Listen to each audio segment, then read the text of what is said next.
বাঙালির মনে শিউলি ফুল ফুটুক আর না ফুটুক, পুজো এসে গেছে। এই পুজো মানে কটা দিনের জন্য বাঙালির লজ্জা থেকে মুক্তি, যে নতুন পোশাকের গন্ধ, রঙিন মণ্ডপ, ঝলমলে আলোয় নানা দুর্নীতির পাপ কালি কিছুদিনের জন্য ঢাকা থাকবে। তবে এই সময়টায় আবার হিন্দুদের অপমানিত হওয়ার সময়। আমরা সবসময় না বুঝতেই পারি না কিভাবে কখন আমাদের অপমান করা হচ্ছে। এমনিতে দুর্গাপুজোকে নিলামে তুলে কিনে নিয়েছেন আমাদের গর্বের মুখ্যমন্ত্রী মমতা বন্দ্যোপাধ্যায়। এরপরে কিভাবে এই পুজোর সময়ে প্রতি পদে পদে হিন্দু ধর্মের অপমান হয়, সেই লজ্জা মনে করাবো আজ। যদি খারাপ লাগে তবে অবশ্যই সাবস্ক্রাইব করবেন। আর এখন দুর্গা পুজো নিয়ে মুখ্যমন্ত্রীর কেমন ছেলে খেলা তা জানতে দেখুন এবং শুনুন পিনাক কি বলছে। জয় মা দুর্গার জয়, জয় মা শান্তির জয়, জয় মা স্বস্তির জয়, জয় বাংলার জয়, জয় বিশ্ব বাংলার জয়। আজকে থেকে এই পুজোয় কাঠি পড়ে গেল। শুনলেন তো, এই যে মুখ্যমন্ত্রী বললেন না পুজোয় কাঠি পড়ে গেল, এটা পুরনো ভিডিও, পুরনো পুজোর ভিডিও। নিজের সুবিধা মতো তিনি মহালয়ার আগেই হিন্দুর পুজোয় কাঠি করে দেন। ঢাকে নয়, পুজোয় কাঠি করেন। এটা কেন করেন বলুন তো? প্রশ্ন করতে ইচ্ছে করে। আমাদের মাননীয় মুখ্যমন্ত্রী সততার প্রতীক মমতা বন্দ্যোপাধ্যায়কে আমার প্রশ্ন করতে ইচ্ছে করে, তিনি কি কোনোদিন ভেবেছেন ডিসেম্বরের যে কোনো একটা দিনকে তিনি বড়দিন ঘোষণা করে দিয়ে পালন করবেন? পারেন? করেছেন কখনো? তিনি কোনো একটা দিন চাঁদ উঠেছে, ফুল ফুটেছে গাইতে গাইতে বলে দিতে পারবেন আজ ঈদ, তিনি ঈদের নামাজ পড়তে চলে যাবেন? খ্রিস্টান ধর্মাবলম্বীরা তথা ইসলামের পূজারীরা এসব ধর্মীয় অনাচার মেনে নেবেন না, কিন্তু হিন্দুরা উদার বলে কি তাদের এইভাবে অপমান করা যায়, তাদের ধর্ম নিয়ে এভাবে খেলা করা যায়? পবিত্র দুর্গা পুজোয় কাঠি করে দেওয়া যায়? আজকে থেকে এই পুজোয় কাঠি পড়ে গেল। না, আর কাঠি করবেন না। এতকাল যা করেছেন প্লিজ এবার থেকে দেবীপক্ষটা পড়তে দিন। হিন্দুদের পঞ্জিকা তো পণ্ডিতেরা ঠিক করেন, অনেক কিছু বিচার করে শুভক্ষণ বার করতে হয় তাদের।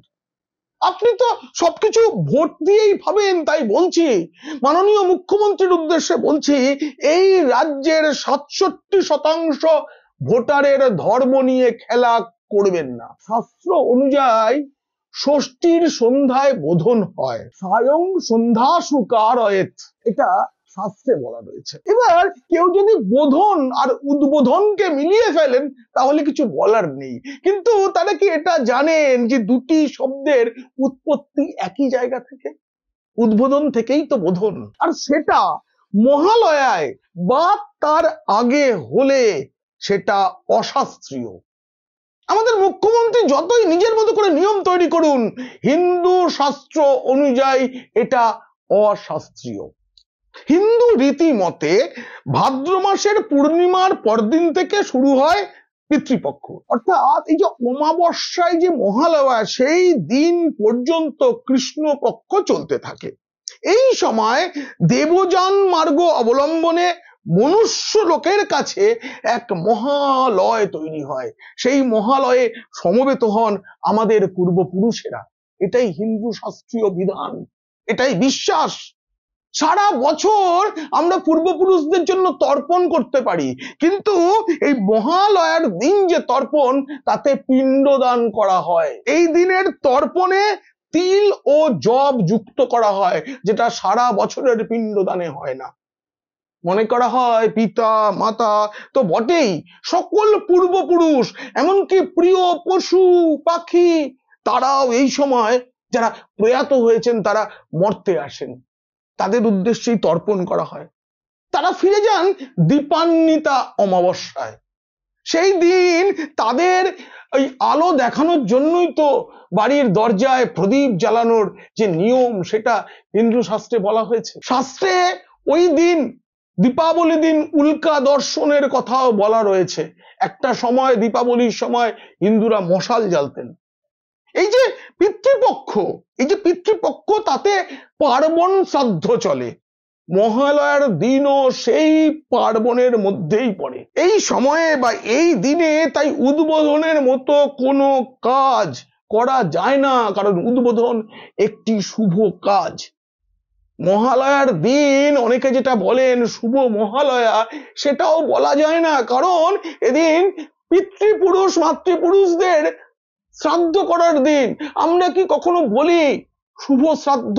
অতএব শুভ মহালয়া যেমন বলা যায় না, তেমনি মহালয়ার দিন পর্যন্ত যে পিতৃপক্ষ থাকে তার মধ্যে উদ্বোধনও করা যায় না। এই যে মহালয়ার পরের দিন যে দেবী পক্ষের সূচনা হলো, তা চলে লক্ষ্মী পূজার কোজাগরী পূর্ণিমা পর্যন্ত। এই সময়টা হচ্ছে দেবী পক্ষ। গত বছর মনে আছে আরজিকর আবহে গোটা বাংলায় একটা শোকের পরিবেশ ছিল। পুজোয় মন ছিল না বাঙালির প্রথম দিকে, কিন্তু মুখ্যমন্ত্রী একসময় পরিস্থিতিকে স্বাভাবিক করার জন্য বলেছিলেন আপনারা উৎসবে ফিরুন। আর তিনি কি করেছিলেন?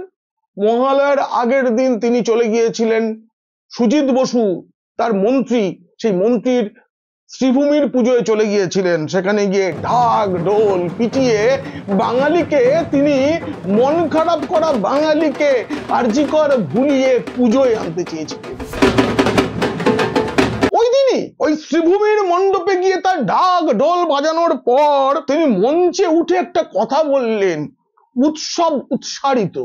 জানেন, আমি না অনেক অভিধান খুঁজেছি, কোথাও এই শব্দ ব্যবহারের কোনো আবিধানিক অর্থ খুঁজে পাইনি। সেদিন ওই নিরর্থক কথাগুলো বলার পরে মুখ্যমন্ত্রী এটাও বুঝিয়ে দেন তিনি সব জানেন, সব জেনে শুনেই হিন্দুদের অপমান করেন, অশাস্ত্রীয় কাজ করেন। আমি সেই জন্য নামটা দিয়েছিলাম উৎসব উৎসারিত, কারণ অনেকে বলবে এটা নিয়ে ন্যারেটিভ শুরু করে দেবে, পিতৃপক্ষে মমতা ব্যানার্জি উদ্বোধন করে দিয়ে এলেন, অত বোকা মমতা ব্যানার্জি নয়। তিনি বোকা কিনা জিজ্ঞেস করলেন, না না তিনি বোকা নন, গোটা বাঙালি জাতটা আসলে বোকা। তিনি জানেন তিনি তো মহালয়ায় বা মহালয়ার আগে কিছু করেন না, পিতৃপক্ষে কিছু করেন না।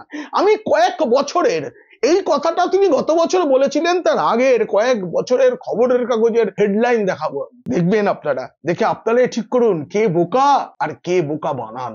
এসব দেখে শুনে না আমার সেই হীরক রাজার দেশে ছবির কথা মনে পড়ে যায়। রাজার মূর্তি উন্মোচনের জন্য রাজার সময় জানতে চেয়েছিলেন রাজ জ্যোতিষীর কাছে। হীরক রাজ জিজ্ঞেস করেছিলেন একটা ভালো সময় বলো। তখন রাজ জ্যোতিষী জবাবে বলেছিলেন, লগ্ন তো সম্রাটের হাতে, পঞ্জিকা কি বলে কি এসে যায় তাতে। আমাদের রাজ্যে ওই দুর্গা পুজোর সময় শাস্ত্র কি বলছে কিছু যায় আসে না, লগ্ন তো মহারানীর হাতে, পঞ্জিকা কি বলে শাস্ত্র কি বলে কি এসে যায় তাতে। আর হ্যাঁ, মন্ত্রপাঠের কি দরকার বলুন তো? প্রত্যেকটা উদ্বোধনে গিয়ে তিনি মন্ত্রোচ্চারণ করেন।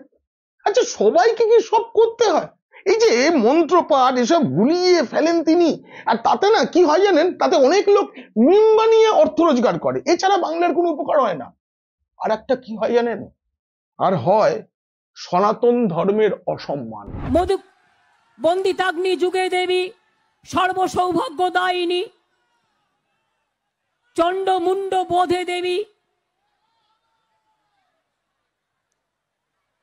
চণ্ড মণ্ড বোধে দেবী, দুর্গা বীজ বিনাশিনী, সর্বস্বার্থী রিকে দেবী, জগদ্ধাত্রী নমস্তুতে। এই যে মুখ্যমন্ত্রী বললেন, আমাদের গর্বের মুখ্যমন্ত্রী, সততার প্রতীক, তিনি বললেন সর্বস্বার্থী, তারপরে বললেন রিকে দেবী। এসব না আদৌ নেই দেবী চণ্ডিকার বর্ণনায়। প্লিজ আপনি ক্ষান্ত দেন, কি দরকার মন্ত্রতন্ত্র বলার? পণ্ডিতদের কাজটা পণ্ডিতরা করুন, আপনি করুন রাজনীতি। ভাগ্যিস আপনি এই নমাজটা মনে মনে পড়েন, তা না হলে না ইসলাম ধর্মেরও এইভাবে আপনি অপমান করে ফেলতেন। বলবেন না এইসব মন্ত্রতন্ত্র ভুল, বলবেন না। আর এসব বলেন বলেই না অনেকে আপনার ধর্ম পরিচয় নিয়ে প্রশ্ন তোলে। আমিও হিন্দু ঘরের মেয়ে, তাই তো আপনি বলেই দিলেন। আমরা সেটা জানি, আমরা জানি। আমার মনে পড়ছে গত বিধানসভা নির্বাচনের সময় নন্দীগ্রামের ভোট প্রচারে গিয়ে নিজেকে হিন্দু প্রমাণ করার ঝোঁকে মুখ্যমন্ত্রীর সে কি চেষ্টা, কিন্তু তার সঙ্গে ইসলাম ধর্মকে মিলিয়ে দিতে গিয়ে একেবারে ঘেটে ঘ হয়ে গিয়েছিলেন। শুনবেন নাকি একবার? ভুবন মোহিনী মা, মনমোহিনী মা, সিংহবাহিনী মা, গৌরী কালী মা, দুর্গা মা, লক্ষ্মী মা, সরস্বতী মা, সন্তোষী মাতা, কত মা। শিব থেকে শুরু করে কত পিতৃদেবতা, তেমনি সংখ্যালঘুদের কাছেও তাদের তাদের সমস্ত তাদের দেখলেন আগেকার দিনে সেই টেপ রেকর্ডারে এই ক্যাসেট জড়িয়ে গেলে এরকম অবস্থা হতো না, তাদের সব আওয়াজ হলো গেউ গো গো, কত রকমের আওয়াজ শাস্ত্রীয় মঞ্চের মধ্যে। তিনি নিজে অবশ্য বলেন আমি ধর্মের সঙ্গে রাজনীতি মেশাই না, কিন্তু মিশিয়েছিলেন। আমার কাছে জমা করা আছে সেই সময়টা, শুনুন আপনারা একবার, শুনুন শুনুন। তিনি নন্দীগ্রামের সভাতেই দেখিয়ে দিয়েছিলেন কিভাবে তিনি ভোট শতাংশের হিসেবটা এই হিন্দুত্ব প্রমাণের জন্য মিলিয়ে দেন। আমি সকালবেলায় চণ্ডীপাঠ করে তবে কিন্তু বাড়ির থেকে বেরোই, এটা মনে রাখবেন। একটু আপনাদের শুনিয়ে দিই, যারা 30-70 করছে একটু শুনিয়ে দিই, একটু শুনিয়ে একটু হোক। এটা কি একটু শুনিয়ে একটু হোক? আমার না এটা শোনার পর থেকেই মনে হয়েছিল এটা পাড়ার জলসা নাকি।